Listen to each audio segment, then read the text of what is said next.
Good afternoon. Welcome to the Long Live Third Parties podcast. Free Press Media Press Inc., a third parties books publisher, sponsors this podcast. I'm Andrew Bouchard. Greetings. Hello. Hi, Henry. Welcome to the Long Live Third Parties podcast. Thank you. Friends, today we have Henry Conoly from the Green Party, and he's running for office. He's going to talk about the race he's running today, and he's going to inspire us. So welcome.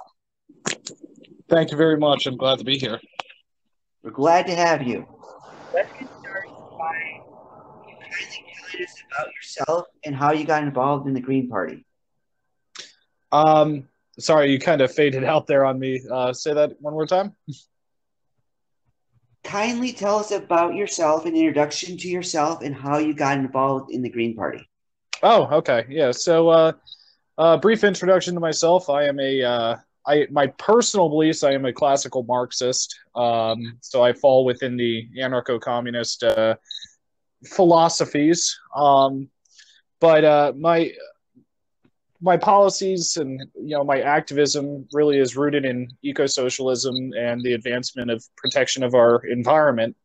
I've been a long time in the streets activist. Been out there with the Black Lives Matter movement, fighting alt-right entryism into the United States and into the political spectrum. And that's actually what kind of led me over to the Green Party. I'm relatively new to the Green Party, known about them for a long time, but I'm actually a former member of the Libertarian Party. Actually one of the more well-known libertarian socialists that was in the party, and alt-right entryism into that party led me to the Green Party. The Green Party's just this beautiful conglomerate of ANCOMs, LibSocs, and just people that really care about this environment and care about preserving the earth for future generations. So that's what led me there. Interesting. I didn't expect that. That's good to know. So tell the audience what office you're running for and how you decided to get in the race. Yeah, so I'm running for United States House of Representatives. As it stands right now, of course, a lot of people know redistricting is a thing this year. So as it stands right now, I'm running in the 1st Congressional District here in Pennsylvania, which is all of Bucks County, Pennsylvania, and a small sliver of Montgomery County, Pennsylvania. My current opponent, theoretically, he hasn't answered whether he is going to be running again or not, would be Brian Fitzpatrick. Of course, there is a chance that redistricting could cause us to shift over to the 4th Congressional District, and Madeline Dean would be our opponent, and that would be the entirety of Montgomery County with a small portion of Berks. But what got me interested in this race, I actually started the exploratory committee for this race back in January of 2020. It originally began as a run for state senate against State Senator Maria Collette. And one of my big focuses was environmentalism as it is today. And what caused me to switch to U.S. House really was the fact that in the House of Representatives, I can get more done for environmentalism, especially within my push for regenerative farming and focusing on soil health and fixing our farming system. In the U.S. House, I can have a very direct impact on where the appropriations through the monies that is given out to farms goes. So currently a lot of it goes to feed farms, and it goes to growing feeder crop for large-scale factory farms, where theoretically, if I were elected, I could be a voice in that and saying, no, we need to put this towards funding regenerative farms and farms that are sustainable. So that's what led me to the U.S. House race, is just there's a lot more I can do there. So it sounds like the decision hinges on your ability to make an impact. Absolutely. If I were to pull a rabbit out of the hat and win this thing, because of course third parties, it's so hard, especially even for a federal race. If I were to win it, I want to be able to be in a position to make the most change. No matter what race I run, though, I'm using it as a platform in a way to, kind of get up there with the bullhorn and highlight the problems. Excellent. It sounds like it's well thought out. That's awesome. Kindly explain to our audience what your campaign platform entails. So our platform can be summed up with one singular word, and that's the word peace. And the reason I highlight peace, and it's the website that we're building is henryforpeace.com. I mean, the reason that we are using it is because it's peace in multiple things. Peace through ending foreign war, peace through releasing nonviolent drug offenders and also expunging their records, peace with our environment through the Green New Deal, through setting up regenerative farming, and through trying to switch us over to a carbon neutral energy system as soon as possible. Peace through solving economic hardships, both via the Economic Bill of Rights, which is a Howie Hawkins concept, which I wholly support, to supporting unionization of jobs, worker co-ops, and moving towards a syndicalist system when it comes to the work environment, implementing UBI, therefore relieving stress and allowing people to make peace with themselves. So the whole platform centers around peace, and it tackles the environment. It tackles social justice issues. It attacks criminal justice issues. It attacks the issues that we as working Americans who struggle paycheck to paycheck face, all within that single encompassing term. Kindly explain what cynicalism is. I know personally what it is, but in case somebody out there doesn't, kindly explain it. So, I explain this better through like the anarcho-syndicalist kind of viewpoint, because that's where I was.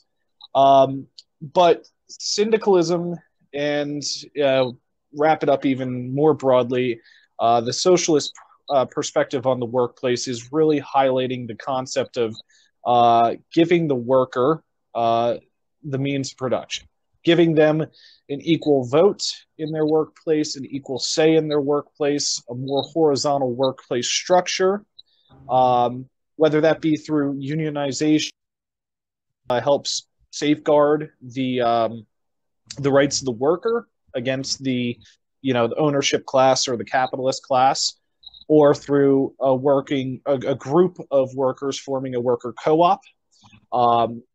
That is what I embrace for a workplace, and that's ideally what I'd love to see implemented throughout the country for workplaces to help protect the worker. Thanks for clarifying that. No problem. Please speak to the ballot access issues you're facing in your race. Yeah, so the ballot access issue is it's one of those ones that really, it's similar to every other third party here in the state of Pennsylvania.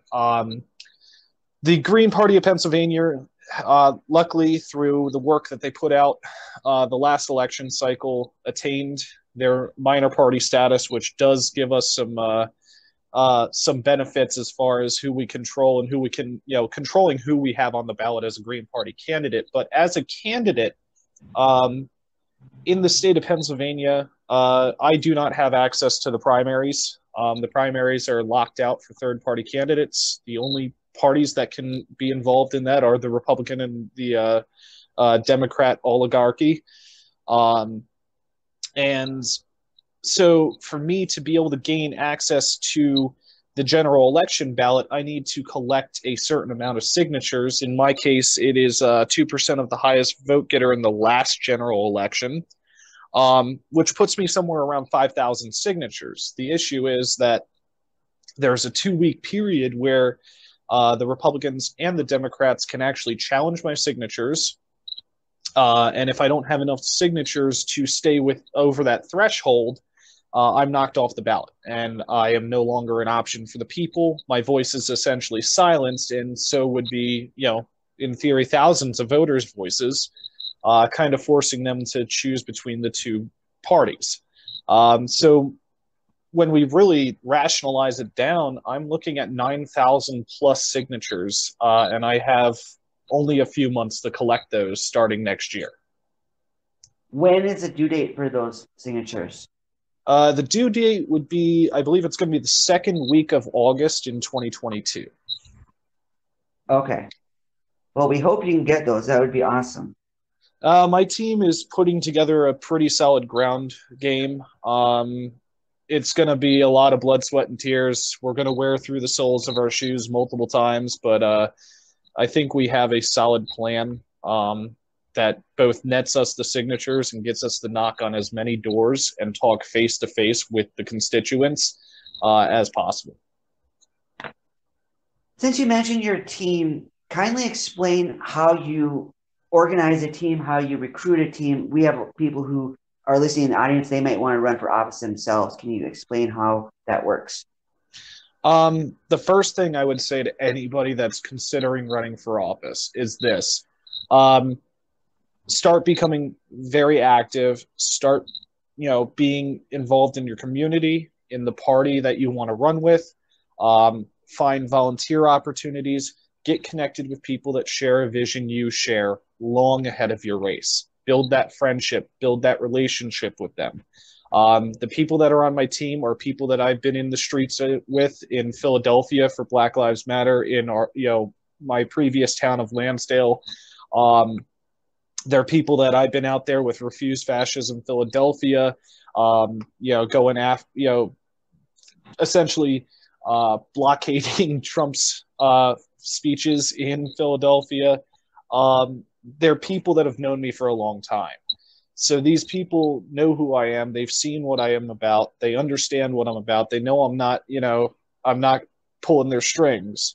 So that's how you get people involved. My team is honestly so amazing, from my social media people who are constantly contacting me throughout the day, pushing, different ideas and concepts off of me and seeing what we think, to my campaign manager, she is a fantastic lady. You only get those types of people through those types of relationships. So that is my biggest advice to anybody considering running, especially if you're thinking about running a federal race. Good info.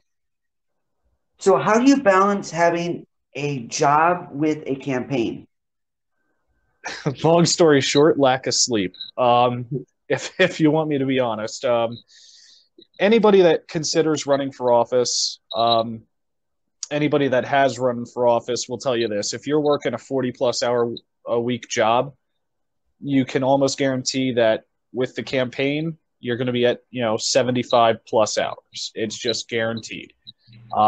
I work from 9 to 6 Monday through Friday, and I'm working on stuff, and it could be the most minuscule of thing up until midnight, 1 o'clock in the morning. That's what it is. And when it comes down to like boots on the ground campaigning, you can expect that you're going to spend 4 hours a day plus out there in the streets, talking to people, shaking hands, and carry a lot of water with you, because it's tough to balance. If you're not organized, then this is not the thing for you. Maybe back end, working on a campaign or something like that might be better, but you got to be organized, or else you're going to slip up and miss things. So you got to use what time you have in the most efficient way. Exactly, absolutely, without a doubt. Sounds good.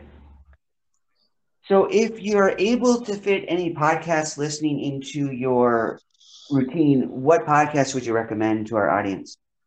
So, I have a few podcasts I really love. Right now, my favorite, and they're not necessarily a podcast, but, they might as well be. If you watch if you go on YouTube, Second Thought, that channel is an absolutely amazing channel. As far as, podcasts go, Left Flank Veterans is a pretty great one. They have a lot of good commentary that they get out there. Beau of the Fifth Column, he does a pretty decent one, even though his is not as frequent as others. But for the purposes of theory, I would say stick the Second Thought. The Second Thought it's called? Second Thought, yeah. I mean, they give a perspective on everything from why socialism is now just, working its way back into American culture, when so many other countries it has been there for so long. They give a beautiful perspective on trending American topics and, a more socialist view of those. They're a very smart channel. How about book recommendations?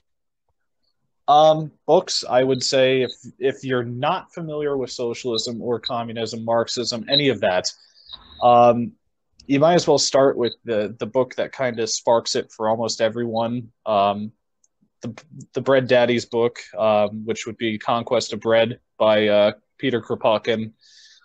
It's excellent view of the origins of the philosophy. Of course, the Communist Manifesto by Karl Marx, excellent reading. Anarchism and Other Essays by Emma Goldman is another beautiful book. Anything written by Bookchin also those are all great places to start. Okay, sounds good. Thanks for sharing. No problem. How can people, whether they're in your area or somewhere else, support your campaign? Well, so there's multiple ways. So you can follow me on Twitter at Activist Henry. That is my most active social media. I am on there pretty much 24 hours a day, 7 days a week. It's also where you can find the crowd pack for my campaign. We are a 100% grassroots campaign. No corporate donations, no political action committees donating to us. We are doing this 100% grassroots democracy. So CrowdPack is the really only place that we were accepted due to us being a Green Party candidate, which is another story for another day. That's a great place to donate to us, whether it be recurring or single time, as little or as much as you can do. You can follow the Facebook page, which is Henry Conoly for U.S. House. Those are our two most active places. Hopefully within the next month, we're going to have the website launched, which will be henryforpeace.com. And that will be, of course, the full-fledged campaign website. For CrowdPack, is there a particular link a person goes to? Yeah, if they actually go to my Twitter, at Activist Henry, they'll actually find the CrowdPack link pinned right up there in my bio. Okay, good to know. Henry, we wish you the best in getting those ballot access signatures and also in the general campaign. Thank you very much. Thanks for coming on our show today. We appreciate hearing your views. Yes, thank you. Have a great night. Bye now.